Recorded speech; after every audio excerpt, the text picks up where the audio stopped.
कल जिला प्लान की बैठक में जिस प्रकार की चर्चा हुई और जिस प्रकार का उसका अर्थ लोगों ने निकाला, उस पर मुझे बड़ा खेद है, क्योंकि हमने कहीं भी माननीय देश के यशस्वी प्रधानमंत्री मोदी जी के बारे में कोई बात ऐसी नहीं कही या यशस्वी मुख्यमंत्री जी के बारे में कोई ऐसी बात नहीं कही। हमने केवल ये कहा कि जल जीवन मिशन के कार्य पैसा होने के बावजूद भी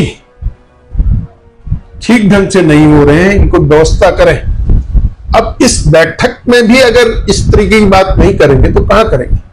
वास्तविक बात यह है कि मोदी जी के नेतृत्व में भारत जिस प्रकार से इन 10 सालों में उठा है, ये ऐतिहासिक क्षण है। आज महिलाओं के आरक्षण के लिए जिस प्रकार से उन्होंने दमदारी से बात की है, ये ऐतिहासिक क्षण है। मतलब पूरे विश्व में हम अर्थव्यवस्था में 4वें स्थान पर आ गए, जो कर्ज से डूबा हुआ भारत था। ये मोदी जी के नेतृत्व का कमाल था। मोदी जी ने जिस प्रकार से देश की बागडोर को आज संभाल करके देश को चलाया नहीं बल्कि दौड़ाया है, उसके लिए जितनी तारीफ की जाए उतना कम है। लेकिन हमने अधिकारियों को टाइट करने के लिए कहा कि भाई काम करो, खाली तुम ये सोचो कि वैसे ही सरकार आ जाएगी, ये ठीक नहीं है। माननीय मुख्यमंत्री जी रात और दिन मेहनत कर रहे हैं और मेहनत का परिणाम भी आ रहा है। कुछ ऐसे ऐतिहासिक काम किए कि आप पूरा देश उसको अपनाने को तैयार है। तो दोनों ही नेता प्रदेश में और देश में देश को आगे बढ़ाने के लिए कर रहे हैं, और 47 तक हम देश को बिल्कुल एक स्वावलंबी देश के रूप में खड़ा कर देंगे, पूरे विश्व में जगत गुरु बनाकर खड़ा कर देंगे। ऐसा संकल्प लेकर मोदी जी चल रहे हैं और उसके साथ पुष्कर धामी जी कदम पे कदम मिलाकर चल रहे हैं। और ये बात तय है कि इस देश को दूसरा नेतृत्व तो चला ही नहीं सकता। प्रधानमंत्री जी के नेतृत्व में ही जो सब हो रहा है, ये हो रहा है। उनका नेतृत्व अगर हमको नहीं मिलेगा तो ये देश बहुत खराब स्थिति में आ जाएगा।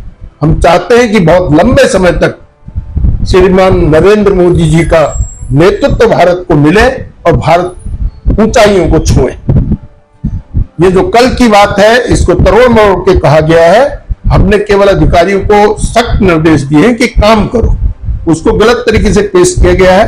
मैं देश के यशस्वी प्रधानमंत्री जी के लिए दीर्घायु की कामना करता हूं, प्रदेश के मुख्यमंत्री के दीर्घायु की कामना करता हूं और उम्मीद करता हूं लंबे समय तक इन दोनों का नेतृत्व हमको मिलता रहे। जीवन मिशन ने ऐसा त्राहिमाम कर रखा है कि मैं बता नहीं सकता। 2027 बहुत मुश्किल हो जाएगा। मोदी जी का एक ही चलेगा।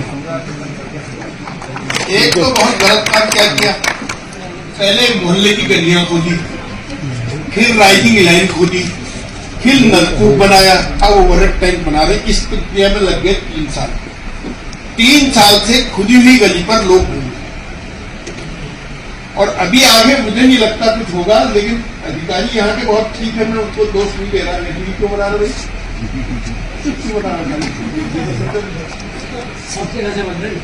अधिकारी को दोष नहीं दे रहा। थोड़ा बजट की बहुत कमी हो गई।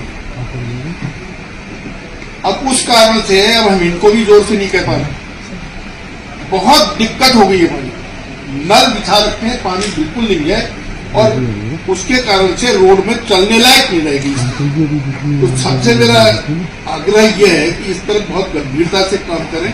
अगर कहीं से बजट मिले तो बजट दिलाएं, और नहीं तो फिर जो काम रोकने हो सकता है वो रोक। इस काम को जल्दी करें ताकि सड़कें ठीक हों और लोगों को पानी मिल सके।